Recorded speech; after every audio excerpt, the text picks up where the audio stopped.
Hay cosas que la gente que cruza o cruzó por el Darién no cuenta casi. No porque no quieran, sino porque todavía no saben cómo explicarlas sin que suene a locura o a invento. Hace apenas unas semanas, una persona que acaba de llegar de Estados Unidos me contó en una charla de esas casuales, sin cámara, sin nada, tres cosas que pasaron dentro de esa selva. Me las contó con la voz baja, mirando hacia un lado la mayor parte del tiempo, como quien todavía siente que algo lo observa desde la oscuridad. Hoy te las voy a contar casi exactamente como él me la relató, no con todos los detalles que él me dio, pero por lo menos con una gran aproximación. Voy a llamarlo Andrés, aunque ese no es su nombre real. Cruzó relativamente hace poco. Cuando empezó a hablarme de lo que vio, bajó la voz y se quedó callado un buen rato antes de continuar. Me dijo: yo nunca he creído en fantasmas, nunca en mi vida, pero lo que me pasó ahí adentro no tiene explicación normal, y todavía hay noches en las que me despierto pensando que algo me está mirando desde la esquina de mi habitación. Entonces se acomodó, miró hacia la ventana y empezó a hablar. Yo solamente lo escuché. Él me dice que la primera noche fue la más pesada de todas. Habían salido antes del amanecer. La lluvia no paraba desde el día anterior. No era una lluvia normal. Era esa lluvia gruesa, caliente, constante, que no moja, empapa. El agua se filtra por la ropa, por las costuras de las botas, por cada pliegue de la piel. Y el barro, el barro llega casi hasta las rodillas. Cada paso era un gran esfuerzo absurdo. Las botas se hundían. Había que hacer una gran fuerza para poder sacarlas. En el momento en que sacaba aquellas botas, sentía el barro frío subiendo otra vez por el tobillo. El cansancio se acumulaba en los hombros, la espalda baja, la nuca. El grupo iba en silencio. Nadie tenía ganas de hablar, obviamente. Solo se oía el sonido de la lluvia golpeando las hojas enormes, el chapoteo constante de las botas y la respiración agitada de todos. Cuando empezó a oscurecer de verdad, encontramos un lugar un poco más alto, cerca de un río que bajaba turbio y rápido. El agua traía ramas, hojas, olor a tierra podrida, y no te miento, a cadáveres. Decidieron parar. Algunos se tiraron al suelo sin siquiera quitarse la mochila. Otros intentaron reunir lo poco que estaba relativamente seco para hacer una especie de fuego que nunca terminó de prender bien. Andrés quedó un poco atrás del grupo. Quería quitarse las botas. Quería relajarse entre comillas aunque fuera un momento. Ya le estaban haciendo ampollas profundas y el dolor empezaba a ser insoportable. Se sentó sobre una raíz gruesa y torcida. Se sacó una bota, y con bastante dificultad, y empezó a masajearse el pie cuando escuchó la voz. No fue un grito, no fue un lamento, no. Fue la voz de una mujer, baja, clara, casi suave, como si estuviera hablando justo al lado en su oído derecho. No sigan por ese camino. Ese no es el camino. Andrés levantó la cabeza de golpe y prácticamente saltó de la raíz con el corazón acelerado. Miró a su alrededor. El grupo estaba a unos 15 o tal vez 20 metros. Algunos ya estaban enrollados en lonas sucias, otros intentando comer algo. Nadie parecía haber estado allí o haber escuchado algo. Pensó que era alguna migrante que se había separado del grupo que estaba al lado de él. Quizás una mujer con los niños o alguien desorientada por el cansancio. Agarró la linterna, la encendió y caminó hacia la dirección de aquella voz, apartando las ramas mojadas con su brazo. La luz atravesó la lluvia, los árboles, y de pronto iluminó a una mujer que estaba de pie entre los troncos gruesos, completamente quieta. Tenía la ropa seca, no estaba ni mojada ni húmeda, no, estaba seca. como si la lluvia no la tocara en lo absoluto. No llevaba mochila, no llevaba zapatos. El barro no le manchaba ni los pies ni los tobillos. Y tenía una sonrisa pequeña, tranquila, casi amable, pero que a Andrés le produjo un rechazo inmediato, un rechazo profundo, como cuando ves algo que no debería existir en ese lugar. Se acercó un poco más, con la linterna temblando ligeramente en la mano. Le preguntó con voz temblorosa y un poco ronca también por el cansancio: ¿Está bien? ¿Se perdió? ¿Necesita ayuda? La mujer lo miró, no parpadeó, solo giró poco la cabeza, con una lentitud sumamente extraña, y le contestó con esa misma calma casi imposible: Yo soy de aquí, ustedes no.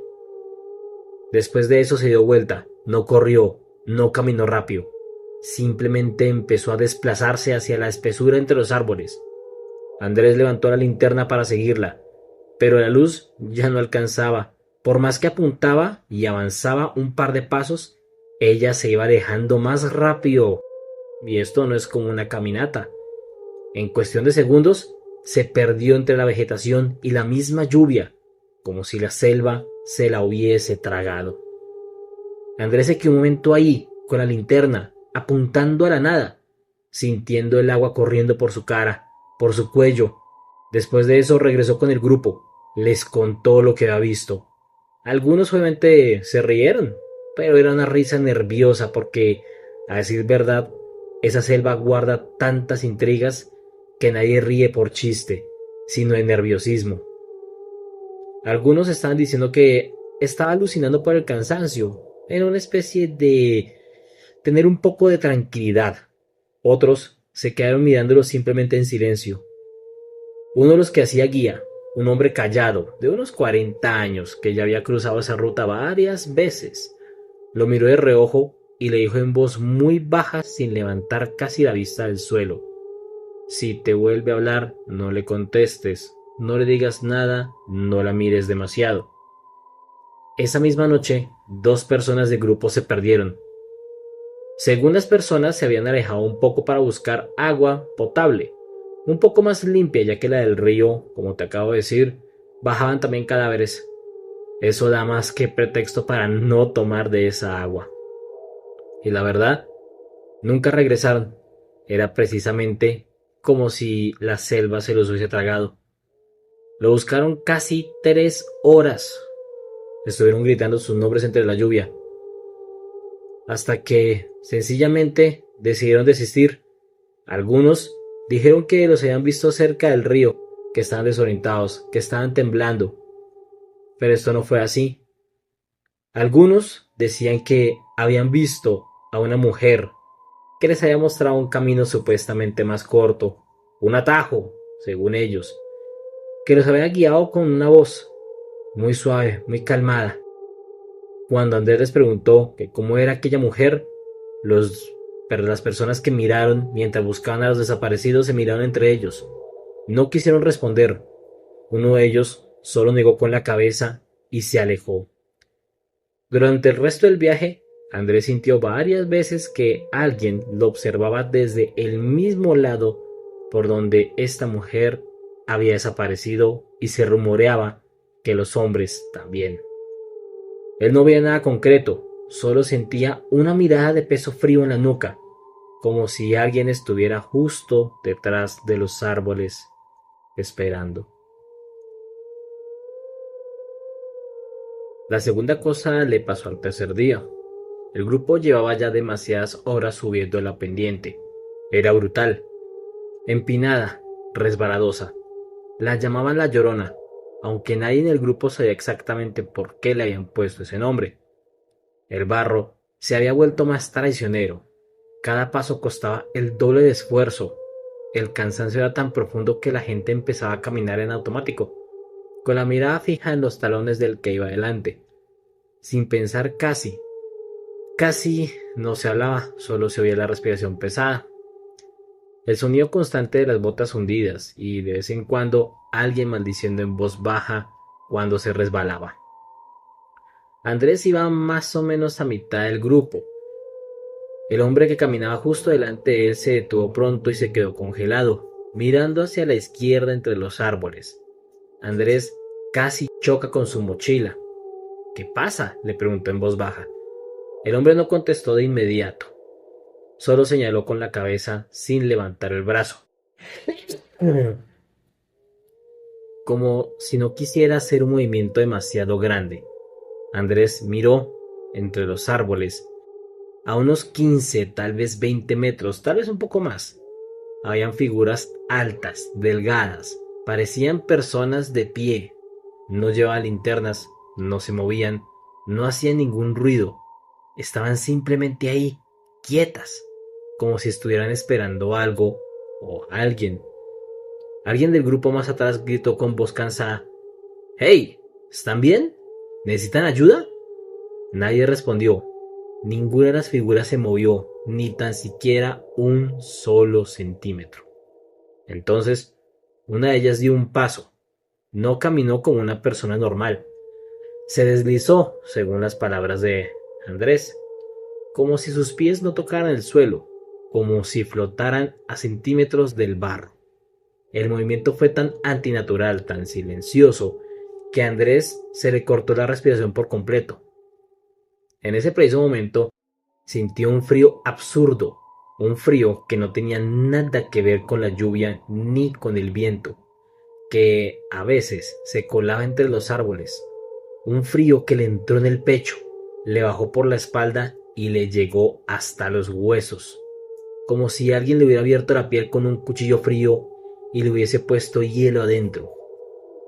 El guía, el mismo que la primera noche les habló en voz muy baja, casi en un susurro ronco, llegó y dijo: «No los miren y sigan caminando. Y no corran, por favor, no corran». El grupo empezó a avanzar de nuevo. Nadie corrió, obviamente, pero el silencio se volvió mucho más denso, muy pesado. Andrés no pudo evitar voltear la cabeza varias veces, obviamente, mientras caminaban. Las figuras seguían ahí, siempre en la misma distancia, siempre en el mismo ángulo aproximado, como si se desplazaran sin que nadie las viera moverse, por lo menos del todo. Cada vez que él miraba, estaba un poco más a la derecha, un poco más a la izquierda, pero nunca desaparecían. Parecía seguirlos sin ningún tipo de esfuerzo. Cuando por fin llegaron a una zona, a la zona abierta, donde los árboles se separaban un poco y entra un poco más de luz, tal vez un poco luz más grisácea, Andrés miró de nuevo hacia atrás y esas figuras ya no estaban, ni una sola de ellas. Es como si nunca hubieran existido. Esa noche el grupo casi no habló. Nadie mencionó abiertamente lo que habían visto. Preferían ya quedarse con todo lo que habían vivido hace unos días atrás. Andrés se quedó despierto durante varias horas, envuelto en su lona húmeda, escuchando los sonidos de la selva, los grillos, el agua, algún animal lejano, y esperando, sin saber exactamente lo que esperaba, que cada vez que cerrara sus ojos no viese esas siluetas quietas entre los árboles, mirándolo, sin ojos, sin cara, con su sola presencia. La última historia es la que más le costó contar. Me la dijo casi al final, después de un silencio muy largo y en compañía de un tinto, mirando hacia la ventana como si todavía estuviese viendo algo allá afuera en esta selva de cemento.